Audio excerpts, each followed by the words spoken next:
Truth in Advertising, they have done a follow-up study to their 2017 study where they looked into all the different member companies of the Direct Selling Association to find out which of these multi-level marketing companies are making false or deceptive income and lifestyle claims. Between June and November of 2023, truthinadvertising.org investigated 100 MLM companies, which included all DSA member companies as of June 1st, and found that 98% used atypical and unsubstantiated income claims to promote the company's business opportunities. Tina.org cataloged more than 2,000 instances of deceptive income claims across the 100 MLM companies. When they talk about making atypical income claims, this could even be something as simple as the income disclosure that is offered by many MLM companies, because these companies will talk about an average level of income. But I always explain it like this when you talk about average income and why that is misleading. If you think about the average income between you and Jeff Bezos, it's basically just Jeff Bezos divided by 2, because chances are the amount of money that you make, even if you make 6 figures a year, is so insignificant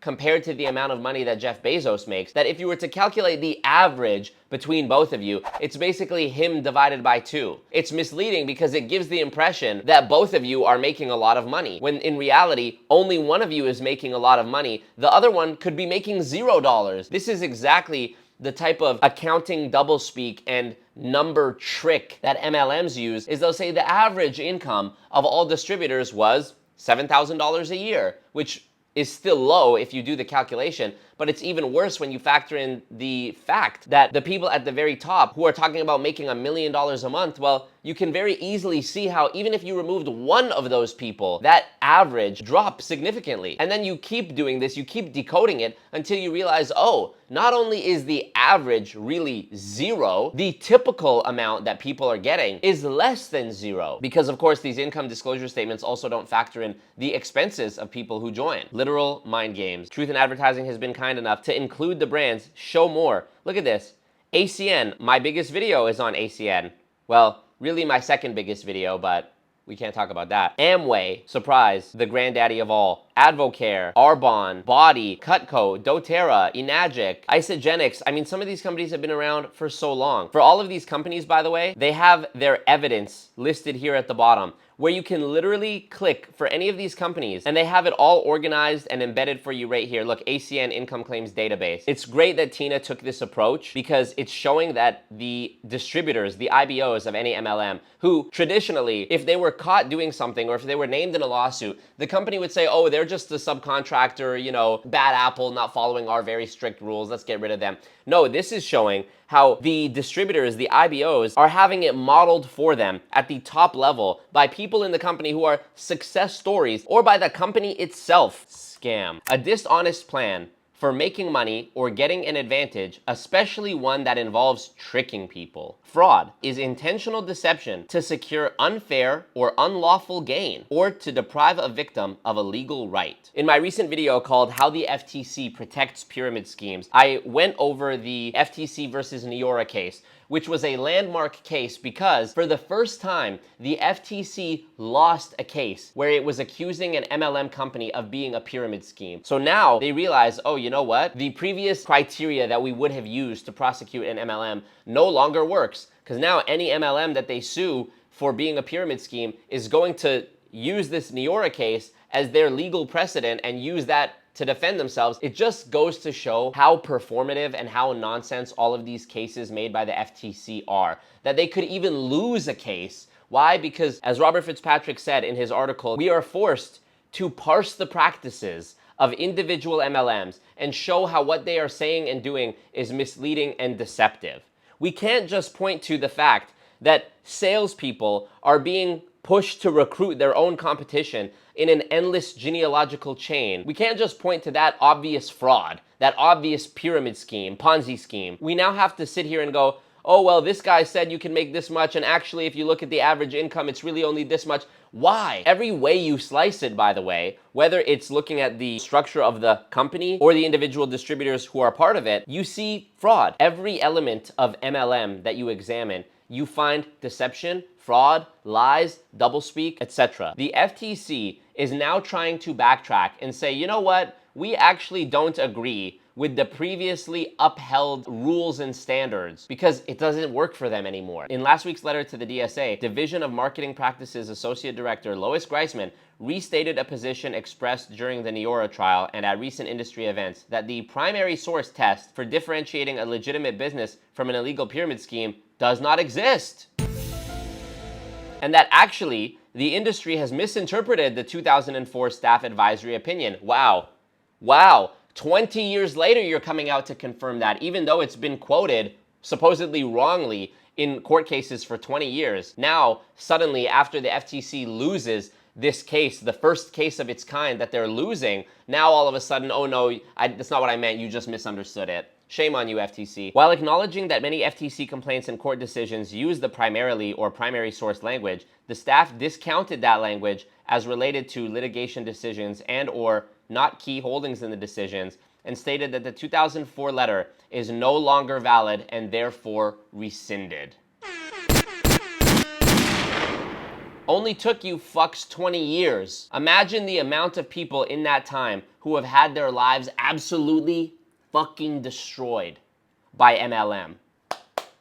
Good job, FTC. Well, since the FTC is now clarifying, the true language of the letter should be whether a compensation plan incentivizes recruiting or relies on recruiting to unlock significant rewards. Maybe now, for the first time in history, they actually will be able to just point to the endless chain and the incentives of going to the next level as proof that the company is a pyramid scheme and a scam and a fraud. What's funny about these two letters, by the way, is they were sent on March 15th, which is also my birthday. So this was actually a nice little birthday gift from Lois Greisman and the FTC to me, the emperor of the cult. This first letter is from Lois Greisman of the FTC to Joe Mariano, who is the president of the Direct Selling Association. So he is the head of the monster. Dear Mr. Mariano, when I spoke at the Direct Selling Association's Legal and Regulatory Seminar on September 22nd, 2023, among the many topics covered was the January 14th, 2004 advisory opinion letter that staff of the FTC sent to the DSA in response to questions posed by the DSA. Some appear to have misinterpreted the discussion in the 2004 letter about personal consumption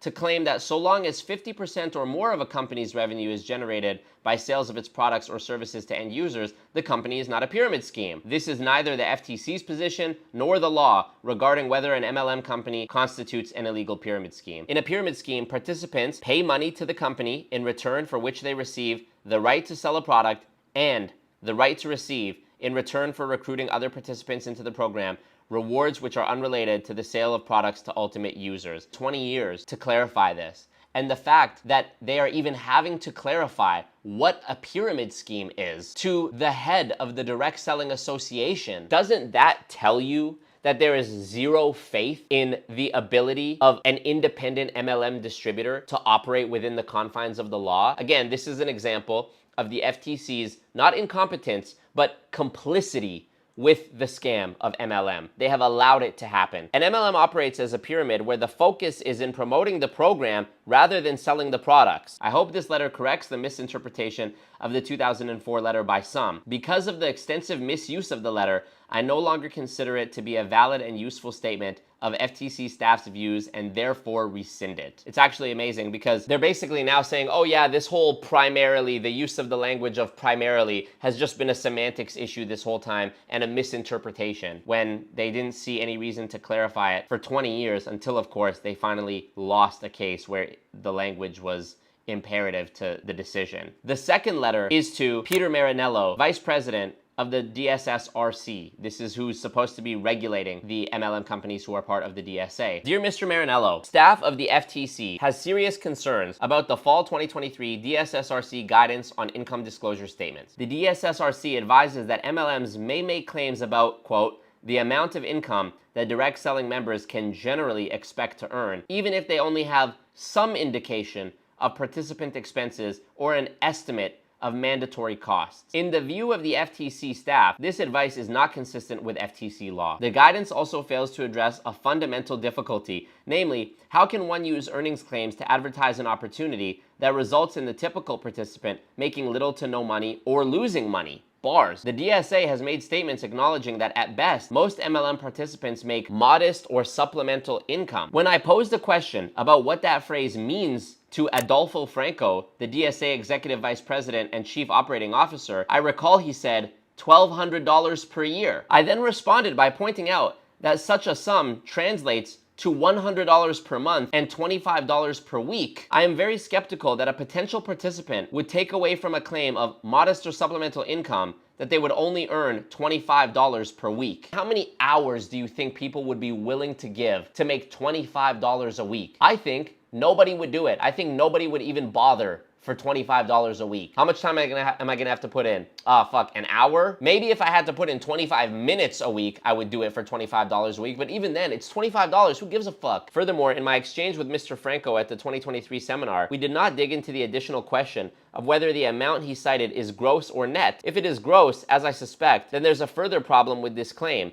It does not account for expenses, such as costs for product purchases, travel for conferences, tools or services, and training. Taken together, such costs could completely offset the typical participant's income or leave that participant with a net loss. Another plot twist, not only are they talking about making modest or supplemental income of $25 per week, it's $25 a week before expenses. Further, should an MLM not know or be able to substantiate typical expenses, I also question whether a non-deceptive claim about income can be made. As I have said before, I have yet to see any business opportunity marketing for any MLM that creates a net impression that most participants earn $25 per week. And should expenses erase income for many participants, even that claim would not be truthful. Also, we know from our law enforcement and other work that even in circumstances where many participants make modest or supplemental net income, however you perceive it, significant numbers, if not the vast majority of the remaining participants, lose money or make nothing. Even if we assume most MLM participants make $2,400 a year, twice as much as Mr. Franco recognized most MLM participants earn, we're still only talking about $50 per week or $200 per month, which is still not an amount I would consider modest or supplemental. It remains clear that some MLMs and participants want to make earnings claims touting substantial income. As I said, while it is theoretically possible to make truthful, non-deceptive claims about substantial earnings, doing so requires at a minimum a clear, prominent, and unavoidable presentation of the typical participant's revenue minus expenses, all of which must be substantiated. Typical, not average, not median, typical. Generally, what do people make? The concerns I have mentioned here represent only a few of the multiple thorny issues that the DSSRC's guidance on income disclosure statements simply fails to address. The FTC staff is concerned that the guidance will encourage deceptive conduct and facilitate deceptive earnings claims and will result in consumer harm. Well, no shit. In our view, an MLM that wishes to follow the FTC Act should not rely on this guidance. The FTC has finally decided to clarify that